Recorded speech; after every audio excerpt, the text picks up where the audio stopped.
The strongest move you'll ever make is not blocking them. It's not begging. It's not even explaining yourself. It's doing absolutely nothing. Strange, isn't it? We're taught that strength means action. We think if we block them, we'll teach them a lesson. If we beg, they'll finally see our worth. If we explain, they'll understand what they lost. But here's the truth.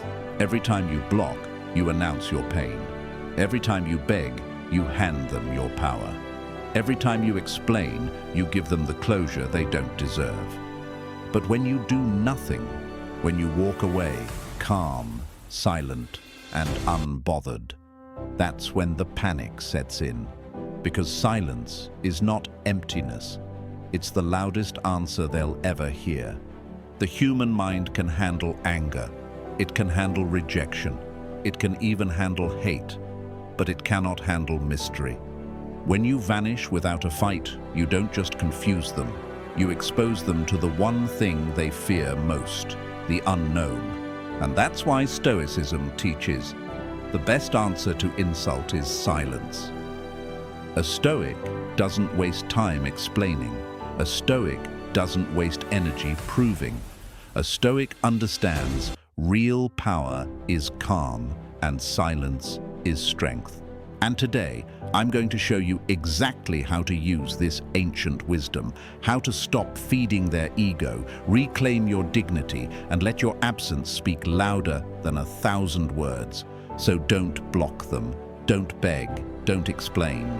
Do this instead, and watch what happens. Don't block, just vanish into calm. Most people think blocking is strength. They think slamming the door shuts someone out forever. But here's the truth. Blocking is loud. It's dramatic. It screams, "You still matter to me. You still have the power to shake me." And when you block, you actually give them clarity. They don't have to wonder where they stand with you. They know, oh, they're just mad. They're hurt. They're reacting. And because they know, it's easy for them to move on. But silence is different. Silence unsettles. Because when you don't block, when you don't shout, when you don't announce your exit, you leave behind a mystery. And the human mind cannot resist a mystery. It will replay every word. It will analyze every detail. It will obsess over the question, why did they stop? Why didn't they block me? Why did they just vanish? Imagine this. You walk into your favorite cafe every morning. Same barista, same drink, same routine. But one day, the cafe is simply gone. No closing soon sign, no explanation, just gone overnight. And suddenly, your mind won't rest. You keep walking by. You keep checking the door. You keep asking yourself, why? What happened? That's the power of vanishing into calm. Marcus Aurelius once said, "The best revenge is not to be like your enemy." And blocking, begging, or exploding, that's what they expect. That's the game they know. But vanishing silently, that's the one move they never saw coming. Because calm is not weakness. Calm is control. It's saying, I don't need to erase you. I don't need to chase you. I don't even need to speak. Your silence is your sword. Your calm is your shield. And while they're left refreshing their phone, checking if you've reacted, scrolling to see if you've watched their stories, you're already free. You're already moving forward. You're already untouchable. So don't block to prove a point. Don't react to show you're strong. Just vanish into calm. Because nothing breaks a person more than being left with questions and no answers. Say it with me. My calm is my power. My silence is my revenge. Don't beg, guard your dignity. Begging feels like love. But in reality, it's the slowest way of losing yourself. Every word you type, every call you make, every tear you shed while asking someone to stay isn't building connection. It's tearing down your own dignity. Because what does begging really say? It says, you decide my value. You decide if I am worthy. You decide if I deserve love. And the moment you hand someone else that power, you've already lost. A Stoic knows better. Epictetus taught, "You may fetter my leg, but not even Zeus himself can overpower my will." Meaning, your dignity, your inner freedom, can only be surrendered if you give it away. Begging is handing over the keys to your freedom. Think about this.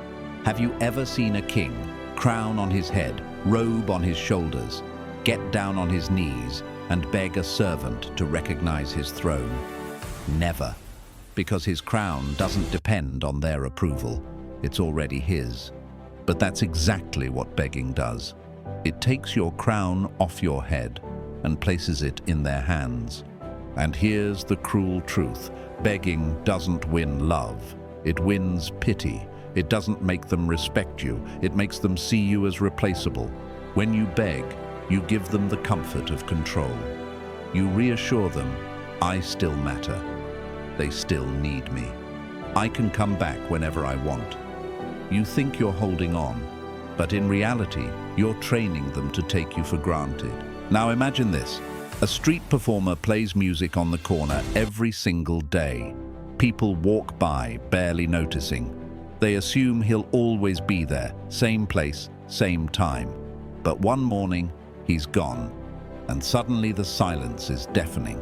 People realize too late they had taken his music for granted. That's what happens when you stop begging. When you stop reminding them of your worth. When you stop showing up at their feet. They don't miss your words, they miss your presence. Seneca wrote, "A man who suffers before it is necessary suffers more than necessary." Begging is exactly that. You suffer twice. Once from their rejection and again from your own self-betrayal. But dignity? Dignity is freedom. Dignity is standing tall, even in heartbreak. Dignity is saying, if you cannot see my value, I will not lower myself to make you notice. My crown stays on my head. And here's the secret. When you guard your dignity, you flip the story. Because while you may think they'll forget you if you don't beg, the truth is the opposite. People forget the desperate, but they never forget the one who walked away without pleading. So don't beg for love. Don't beg for attention. Don't beg for closure. Guard your dignity as if it were gold, because once you give it away, it's almost impossible to buy back. But when you protect it, you radiate a power that cannot be ignored and cannot be replaced. Say it with me. I do not beg. I do not kneel. My dignity is untouchable. The Stoic move, withdraw with strength. Most people believe strength means fighting. They think it's shouting louder, texting longer, or proving harder. They believe the one who reacts the most wins. But the Stoics knew the truth. Real strength is not in reaction. Real strength is in withdrawal. Because when you stop reacting, you don't lose. You reclaim. You stop being their puppet, dancing on strings they control. You cut the strings. And suddenly, they have no control at all. Think of a fire. As long as you throw wood into it, it roars higher. But stop feeding it. And slowly, it shrinks. Until one day, it's nothing but cold ashes. That fire is their control over you. Your reactions, your anger, your tears, your explanations. That's the wood that keeps it alive. But the moment you stop, the moment you withdraw with calm discipline, the fire starves, and they're left in the cold, holding nothing. Seneca said, "He who angers you conquers you." Every time you fire back, every time you explain, every time you defend, you hand them victory.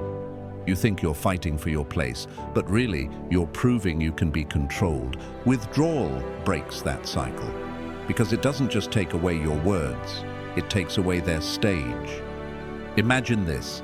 A magician performs to a packed audience. He pulls rabbits from hats, makes cards appear, keeps everyone entertained. But suddenly, in the middle of his trick, the audience gets up and walks out.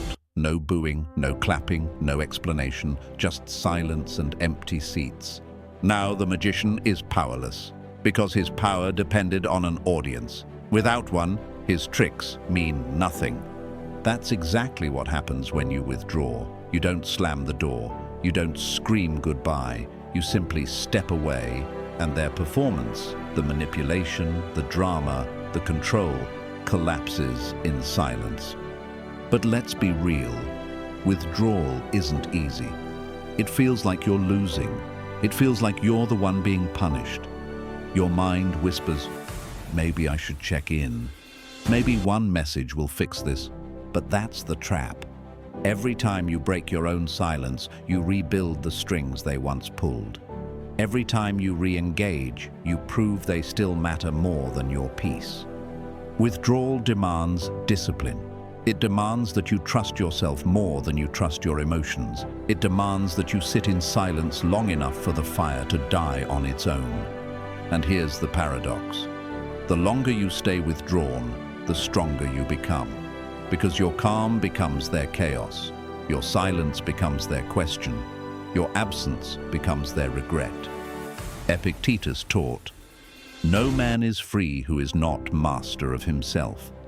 And self-mastery is exactly what withdrawal gives you.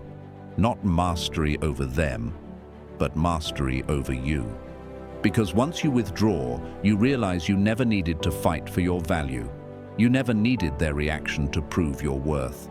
You only needed the strength to stop reacting and let your absence speak for itself. So remember this. The strongest strike is not a shout. It's silence. The deepest cut is not words. It's withdrawal. And the greatest power is not in holding on, but in letting go without a sound. Say it with me. I withdraw not in weakness, but in power. I walk away and I am free. Let time do the talking. Time is the sharpest sword you'll ever wield. Not anger, not revenge, not even words, just time. Because in the beginning, silence feels like defeat. You sit alone, wondering, do they even notice? Do they even care? Did I ever matter at all? Your mind tells you, if they don't hear from me, they'll forget me. But that's a lie.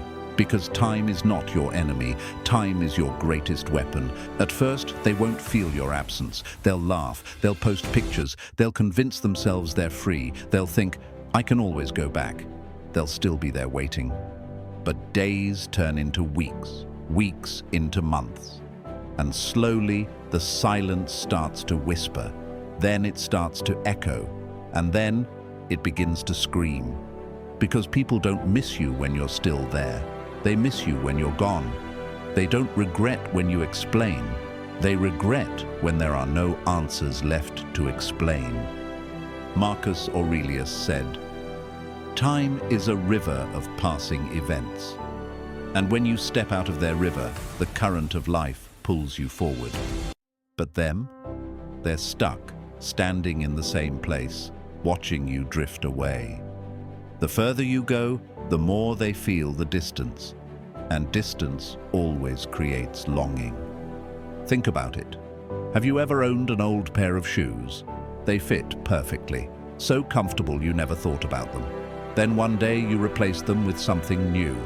At first you didn't notice the difference, but weeks later the new pair starts to pinch, to hurt, to fall apart. And suddenly you remember how good the old ones were. But by then, they're gone. That's what time does to them. In the beginning, they feel nothing. But as the days stretch, reality sinks in. No one listens like you. No one understands like you. No one fills the silence the way you once did. And here's the secret. Time always works against them, as long as you don't break it. Because the moment you check in, the moment you reach out, the moment you answer their breadcrumb message, you reset the clock. You hand back the power that silence had already taken from them. But when you hold the line, when you trust the silence, when you let time do its work, their mind becomes your battlefield. They start replaying old conversations. They scroll through your pictures. They check if you've seen their stories. And when they see nothing, no sign, no answer, no reaction, the regret begins. Seneca wrote, How long are you going to wait before you demand the best for yourself? And that's what time forces you to ask. Why waste one more hour proving your value when silence and patience will prove it louder than your words ever could? Yes, silence is uncomfortable at first. Yes, waiting feels endless. But think of silence like poison. At first, they don't notice it. But drop by drop, day by day, it seeps in. Until one day, it becomes unbearable. And by the time they realize it, you're already gone, already stronger, already beyond their reach. Because here's the truth. Time doesn't just punish them, it transforms you. While they're stuck in regret, you're moving forward. While they're trapped in memories, you're building a new future. While they're losing sleep, you're gaining peace. So let time do what your begging never could.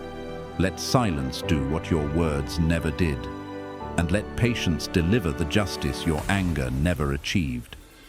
Say it with me, I trust time. I let silence work. I am already free. So here we are. You've seen the truth. You don't need to block. You don't need to beg. You don't need to explain. Because every time you block, you give them clarity.